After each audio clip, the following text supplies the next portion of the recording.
Hello students, इस video में हम चैप्टर सेकंड के एक्सरसाइज का 5th क्वेश्चन करेंगे। अकॉर्डिंग टू दिस क्वेश्चन हमारे पास एक सॉल्यूशन है ग्लूकोज इन वाटर का, जिसमें ग्लूकोज है 10% वेट बाय वेट। हमें इस सॉल्यूशन की मोलैलिटी फाइंड करनी है और मोल फ्रैक्शन फाइंड करना है दोनों ही कंपोनेंट का। तो पहला कंपोनेंट है ग्लूकोज और दूसरा कंपोनेंट है इसमें वाटर। साथ ही इसने डेंसिटी की वैल्यू दी है और कहता है कि molarity of the solution find करो। तो यहाँ पर हमें तीन चीजें फाइंड करनी है। तो सबसे पहले मोलैरिटी है, तो हम मोलैरिटी फाइंड करते हैं।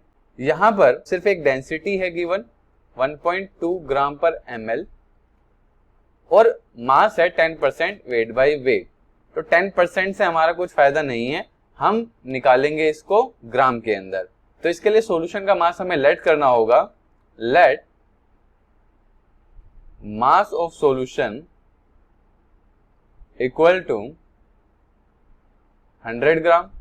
सॉल्यूशन का मास जब हमने 100 ग्राम लेट कर लिया तो हमारा मास ऑफ ग्लूकोज कितना हो जाएगा, जिसे हम W2 से डिनोट करेंगे।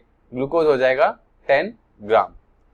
और इसी के अकॉर्डिंग मास ऑफ वाटर कितना होगा, इसको हम डिनोट करेंगे W1 से। ये आएगा 100 ग्राम माइनस 10 ग्राम, दैट इज 90 ग्राम। ये आ चुका है। अब हमें मोलर मास ऑफ ग्लूकोज भी चाहिए, ठीक है। तो मोलर मास ऑफ ग्लूकोज को हम M2 से डिनोट करेंगे। अब ग्लूकोज का फॉर्मूला होता है C6H12O6। इसके अकॉर्डिंग हम मोलर मास फाइंड करेंगे। तो कार्बन 6 है तो 6 इंटू 12 हाइड्रोजन है 12 इंटू 1 प्लस 6 ऑक्सीजन है 6 इंटू 16। ओवरऑल इसको एडिशन करने के बाद हमारी वैल्यू आती है 180 ग्राम पर मोल। अब हमें मोलैलिटी फाइंड करनी है। तो मोलैलिटी का फॉर्मूला होता है molality equal to W2 by M2 into numerator में 1000 और डिनोमिनेटर में इंटू करेंगे W1 से। अब यहाँ पर एक बात ध्यान देनी है, ये जो 1000 मैंने यहाँ पर लिखा है ये तभी लिखेंगे जब हमारे सॉल्वेंट का मास ग्राम के अंदर हो क्वेश्चन के अकॉर्डिंग। अगर क्वेश्चन में हमारे सॉल्वेंट का मास किलोग्राम में है तो मैं ये 1000 नहीं लिखूंगा, यहाँ पर ओनली 1 लिखूंगा, ठीक है। अब हम जो है वैल्यू पुट करते हैं यहाँ पर।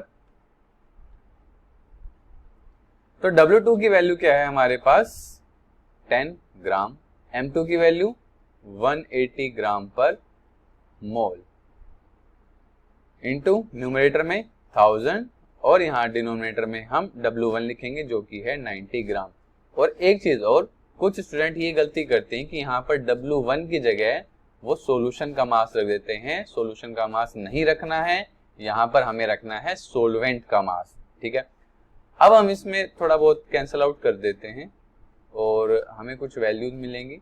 फर्दर इसकी कैलकुलेशन करने के बाद हमें अप्रोक्स वैल्यू मिलती है 0.617 मोलल, या फिर हम इसे लिख सकते हैं 0.617 मोल पर किलोग्राम।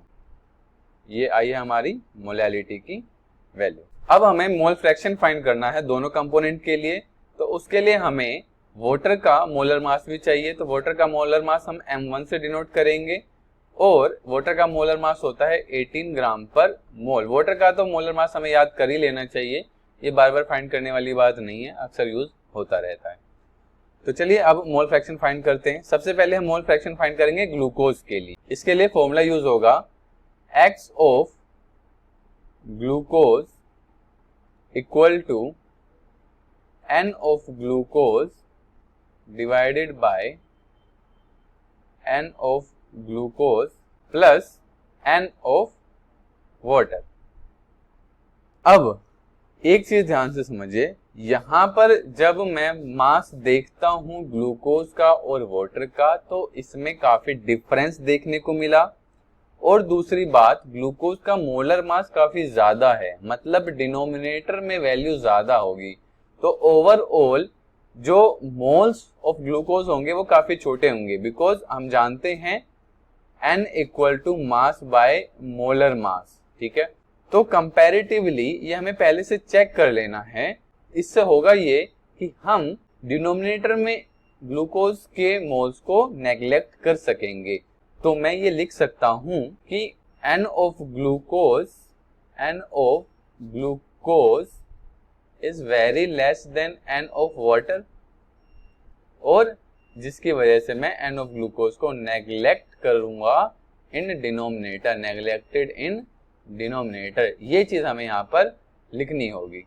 ठीक है, x of glucose equal to n of glucose divided by n of water, जिसको हम रिजोल्व कर सकते हैं एक नए फॉर्मूले में, जो कि लिखा जाएगा कुछ इस तरह, W2 by M2 divided by W1 bye M1। अब हम इसको थोड़ा सा सिंपल फॉर्म में लेकर आएंगे। तो हमेशा ये ध्यान रखना, अगर इस तरीके से 4 लेयर्स में ये आ रहा है डिवाइड में, तो हम हमेशा ऐसा करेंगे कि 4th लेयर को 1st लेयर के साथ मल्टीप्लाई और 3rd लेयर को 2nd लेयर के साथ मल्टीप्लाई।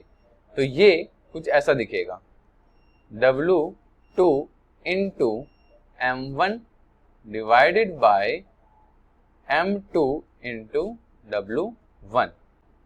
अब हम यहाँ पर वैल्यूज पुट करेंगे। W2 मतलब ग्लूकोज का मास 10 ग्राम, M1 मतलब वाटर का मोलर मास जो कि है 18 ग्राम पर मोल, डिवाइड बाय M2 मतलब ग्लूकोज का मोलर मास, ये है 180 ग्राम पर मोल, और इनटू में W1 मतलब हमारे वाटर का मास जो कि है 90 ग्राम। अब हम यहाँ पर थोड़ी सी कैलकुलेशन कर लेते हैं, थोड़ा कैंसल आउट वगैरह करेंगे। 18 10 यहाँ पर कैंसल आउट होने के बाद जो वैल्यू बची है वो है 1/90। यूनिट कोई भी नहीं रहेगी बिकॉज सारी यूनिट कैंसिल आउट हो चुकी है। इसको डिवाइड करने के बाद हमारे पास अप्रोक्स आंसर आएगा 0.01, और ये यूनिट लेस है, ये ध्यान रखेंगे।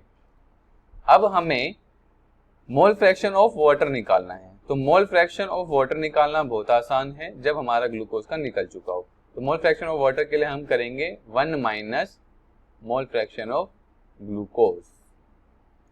तो यहां से 1 माइनस 0.01 लिखेंगे, तो हमारी वैल्यू आ गई है मोल फ्रैक्शन ऑफ वाटर की 0.99, और ये भी यूनिटलेस। तो हमारे दोनों कंपोनेंट्स के मोल फ्रैक्शन आ चुके हैं। अब हमें ग्लूकोज के सॉल्यूशन की मोलैरिटी फाइंड करनी है। तो मोलैरिटी के लिए हम जो फॉर्मूला यूज करेंगे वो है मोलैरिटी इक्वल टू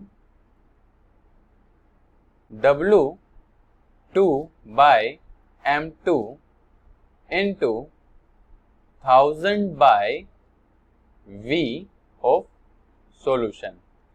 यहां पर ध्यान देंगे, वॉल्यूम ऑफ सॉल्यूशन लेना है पहली बात, और दूसरी बात वॉल्यूम अगर ml में गिवन है क्वेश्चन में तो हम ये 1000 लिखेंगे मोलैरिटी के फॉर्मूला में।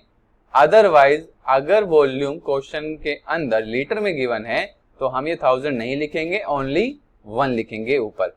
ठीक है, क्वेश्चन में हमारे पास वॉल्यूम की वैल्यू गिवन नहीं है, हमें गिवन है डेंसिटी जो कि है 1.2 ग्राम पर ml, बट हम इसी डेंसिटी की वैल्यू का यूज करके वॉल्यूम फाइंड कर सकते हैं, क्योंकि डेंसिटी होता है मास बाय वॉल्यूम। इसके अकॉर्डिंग वॉल्यूम हो जाएगा हमारा मास बाय डेंसिटी। मास यहां पर हम लिखेंगे 100 ग्राम और डेंसिटी 1.2 ग्राम पर ml। तो कुछ बच्चे यहां पर गलती करते हैं कि यहां पर वो मास सोल्यूट का लिख लेते हैं। ऐसा नहीं करना, जब भी डेंसिटी की बात होगी तो हम यहाँ पर सॉल्यूशन का मास लिखेंगे।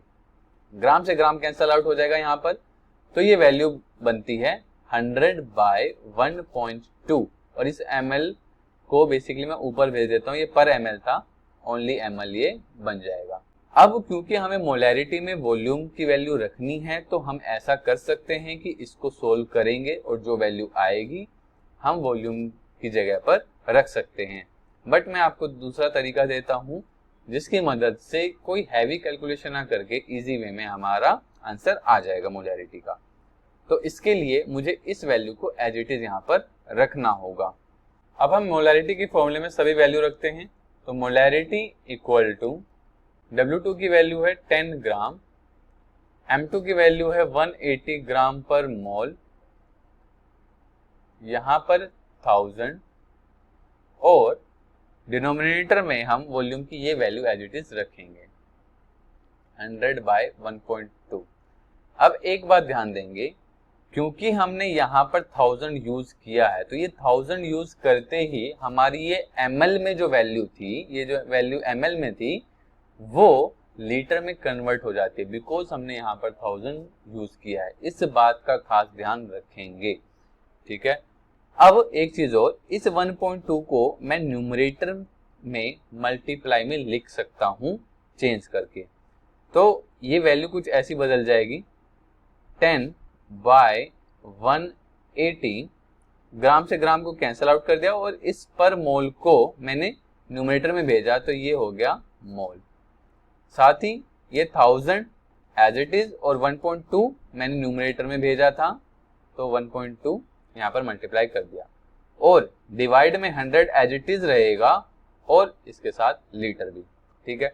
अब हम इसकी फाइनल कैलकुलेशन करते हैं तो थोड़ा बहुत कैंसिल आउट करते हैं, 0 से 0, यहाँ पर 20 से 20। तो जब मैं इसको देखता हूं तो वैल्यू मिलती है 1.2 को 10 से मल्टीप्लाई करेंगे 12 और डिवाइड में बचा 18, तो 12/18 यहां से डिवाइड करने के बाद अप्रोक्स हमारा आंसर आता है 0.67 मोलर, या फिर हम इसे लिख सकते हैं 0.67 मोल पर लीटर। तो हमारे ग्लूकोज सॉल्यूशन की मोलैरिटी की वैल्यू आ गई है। इस चैप्टर के सभी क्वेश्चंस का एक प्लेलिस्ट मैंने अपने चैनल पे बना रखा है, जिसका लिंक आपको डिस्क्रिप्शन बॉक्स में मिलेगा, वहां जाके उसे चेक कीजिए। वहां आपको सभी क्वेश्चन के वीडियो सॉल्यूशन मिलेंगे। अगर आपको ये वीडियो इंफॉर्मेटिव लगी हो तो इसे लाइक और शेयर कीजिए ताकि हमें भी मोटिवेशन मिलता रहे। आगे आने वाली वीडियो की नोटिफिकेशन आप तक जल्दी पहुंचे, इसके लिए चैनल को सब्सक्राइब करें और बेल आइकन प्रेस करें। Take care and stay safe.